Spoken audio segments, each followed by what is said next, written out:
मेरा नाम हानिया है। मेरी उम्र 18 साल है। हम दो बहन भाई हैं। मेरा भाई स्कूल में पढ़ता था और मैं कॉलेज में पढ़ती थी। मैं जवान हो रही थी। मेरे जिस्म में तब्दीलियां रूनुमा हो रही थी। मेरा अगला सामान बहुत तेज़ी से बड़ा हो रहा था और नीचे के भी हालात बिल्कुल ऐसे ही थे। खैर, कॉलेज के पहले 2 हफ्ते तो मुझे ये सब कुछ बहुत अजीब लगा। फिर कुछ दिनों बाद सब कुछ सही हो गया।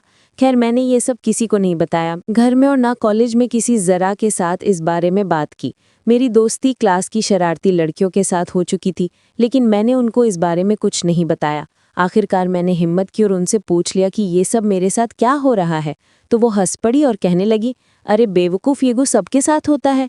मैंने कहा, अच्छा। मैंने पूछा, ये क्यों होता है? तो वो कहने लगी, तुम्हें नहीं पता? मैंने कहा, मुझे नहीं पता, तुम बता दो तो।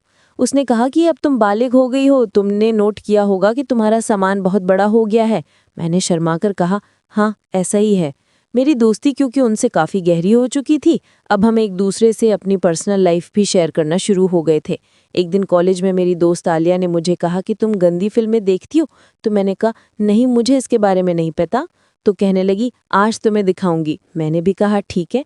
शाम को वो मेरे घर आई। उसने मेरी मम्मा को कहा, आंटी, मैंने एशिया के साथ कॉलेज का काम करना है। तो मेरी अम्मी ने उसको मेरे कमरे में भेज दिया। उसने दरवाजे खलात लगाया और कहने लगी, आजा तुम्हें फिल्म दिखाऊं। उसके पास बैठ गई। उसने मोबाइल पर गंदी फिल्म चलाई। ये फिल्म चली तो मैं हैरान हो गई, क्योंकि फिल्म में गैर अखलाकी चीज़ें थी। मैंने उससे मना किया कि ये क्या दिखा रही हो? तो कहने लगी, अरे देखो तो सही, बहुत मज़ा आएगा। ठीक 10 मिनट बाद वाकई मुझे मज़ा आना शुरू हो गया। फिर उसने मुझे बताया कि ये सब कुछ क्या होता है। अब मुझे ये फिल्में देखने की आदत हो गई थी और मेरे अंदर ख्वाहिशात पैदा होना शुरू हो गई। आलिया का बॉयफ्रेंड था तो वो एक दूसरे के साथ हर हफ्ते ही ये सब कुछ, लेकिन मेरा कोई बॉयफ्रेंड नहीं था जो मेरे साथ ये सब कुछ। आहिस्ता आहिस्ता मैंने खुद को पुरसुकून करना शुरू कर दिया। अपनी उंगलियों से गिनती लगाकर पुरसुकून हो जाया करती और दिल में ये ख्वाहिश थी कि कब मैं हकीकत में ये सब कुछ करूं। आखिरकार कॉलेज का पहला साल गुजर गया। हमें सर्दियों की छुट्टियां हुई।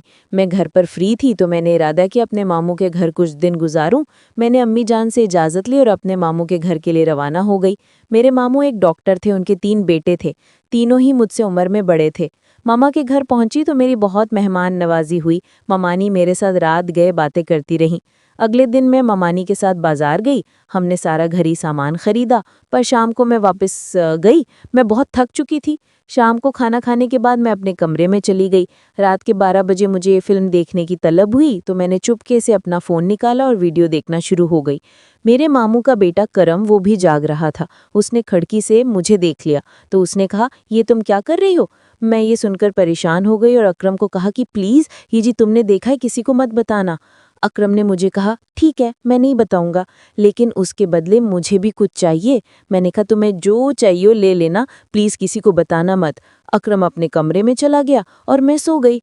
सुबह खौफ में उठी। मुझे शक था कि अकरम घर वालों को बता देगा, लेकिन उसने ऐसा कुछ नहीं किया और मेरा मान रख लिया। अगले दिन मामू और ममानी जान किसी दोस्त की शादी पर जाना था।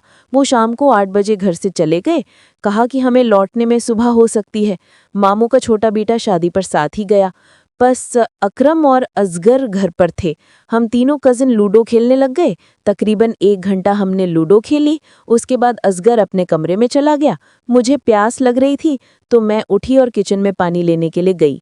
मैं किचन में पहुंची हूं तो पीछे से अकरम ददे पांव आया और मुझे किस के गले लगा लिया। मैंने कहा, अकरम, ये कैसी हरकत है? अकर ने जोर से करवटते हुए कहा, आपने ही तो कहा था जो चाहो मांग लो। मैं इसका इरादा समझ गई। मैंने कहा, अकरम, ये नहीं हो सकता, लेकिन अकरम मानने को तैयार